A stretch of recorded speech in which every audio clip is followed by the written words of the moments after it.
Salam sejahtera. Ada netizen kata, itulah, sudah diberi amaran, mau langgar juga. Nah, dakan dekena, kata mereka. Ini semua berkait dengan himpunan baru-baru ini, himpunan haram yang mahukan Anwar Ibrahim, antaranya letak jawatan. Dan himpunan itu adalah himpunan lawan Anwar. Demo rakyat lawan Anwar, akhirnya peguam dipanggil rakam keterangan. Polis sudah bagi amaran, tapi tidak pandai faham bahasa, kata netizen. Pihak berkuasa sudah bagi amaran, jangan lakukan, tapi mereka buat juga. Tindakan seperti ini sebenarnya tidaklah membantu langsung kemajuan negara.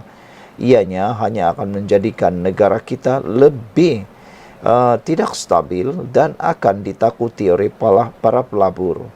Bukankah itu satu perbuatan yang sabotaj negara sendiri? Tidak ada cara lainkah selain berdemo melawan Anwar ini?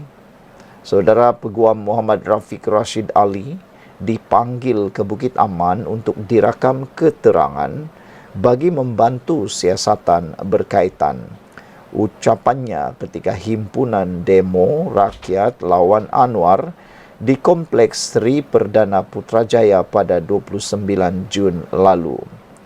Muhammad Rafiq berkata, Ibu Pejabat Polis Daerah IPD Kangar telah menghubunginya berkaitan satu laporan polis dan diminta hadir ke Bukit Aman untuk direkam keterangan pada Isnin. 3 anggota polis dari IPD Kangar telah merakam keterangan saya selama 45 minit bermula jam 12.30 hari di Pejabat Unit Siasatan Jenayah Terkelas USJT D5, Jabatan Siasatan Jenayah Bukit Aman, katanya pada sidang akbar di hadapan Ibu Pejabat Polis Bukit Aman. Muhammad Rafiq berkata beliau telah memberikan kerjasama kepada polis dan mahu menjawabnya di mahkamah. Kata beliau, saya tidak lari daripada polis dan memberikan kerjasama sepenuhnya. Sebanyak 12 atau 13 soalan telah ditanya dalam proses rakaman percakapan itu, katanya. Beliau berkata, telefon bimbitnya turut dirampas bagi membantu siasatan.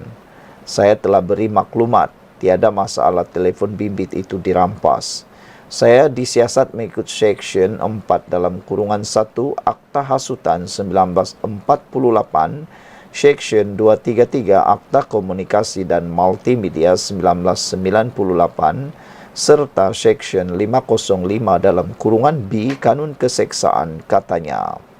Mengulas lanjut, Muhammad Rafiq berkata, sebelum ini, seramai 12 individu termasuk penganjur himpunan telah tampil ke IPD Putrajaya bagi membantu siasatan. Saya juga telah dipanggil untuk direkam keterangan dan memberi kerjasama di IPD Putrajaya, ujarnya. Pada 30 Jun lalu, Sinar Harian melaporkan seramai 12 individu termasuk penganjur akan dipanggil untuk direkam keterangan bagi membantu siasatan berhubung himpunan itu.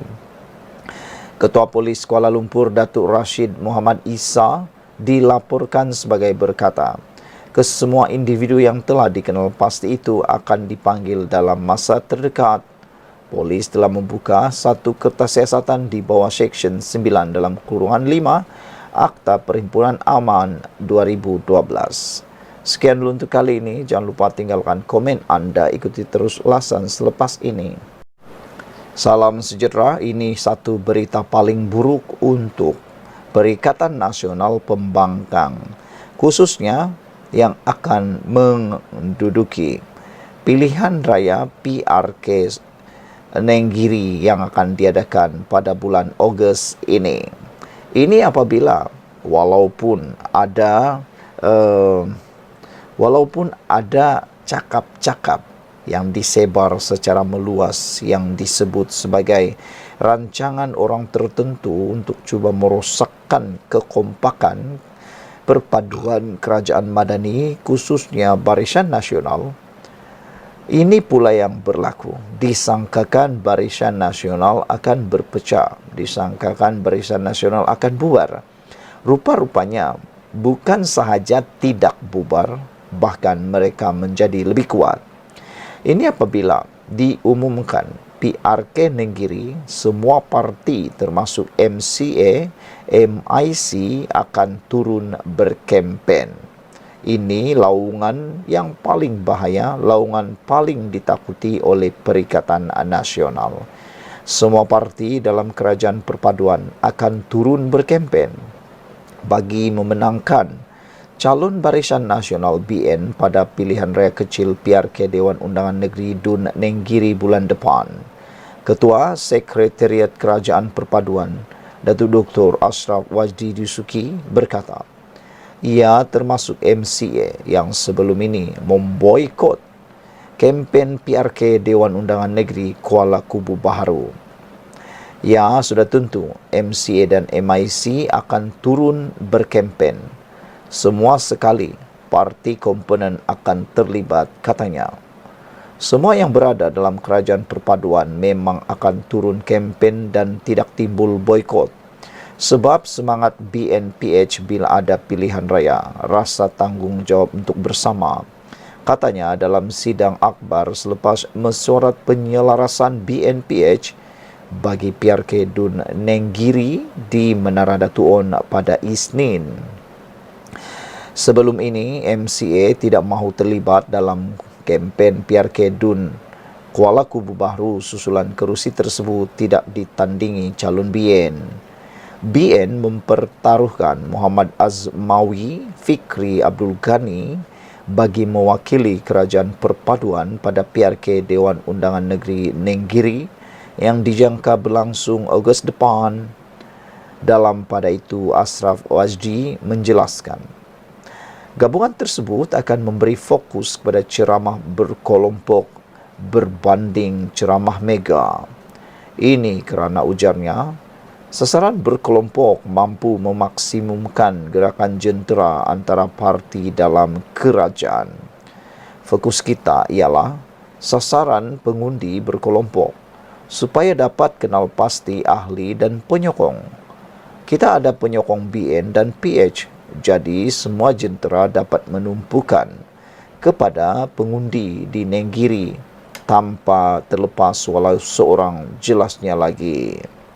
Sementara itu, Ashraf Wajdi yang juga Setiausaha Agong UMNO berkata, kerajaan perpaduan telah mencapai kesepakatan dalam penyelarasan pergerakan jentera bahagian dan cabang di Kelantan termasuk dari negeri luar.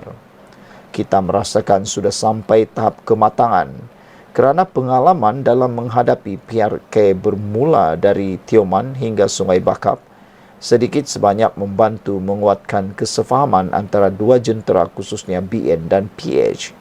Kita lihat fokus untuk menang di Nenggiri bergantung kepada kerja kuat kedua-dua jentera untuk meraih sokongan pengundi yang mempunyai pelbagai latar belakang, demografi termasuk kampung tradisi, felda dan paling penting, kawasan orang asli, ujarnya. Sekian untuk kali ini, ikuti terus ulasan selepas ini.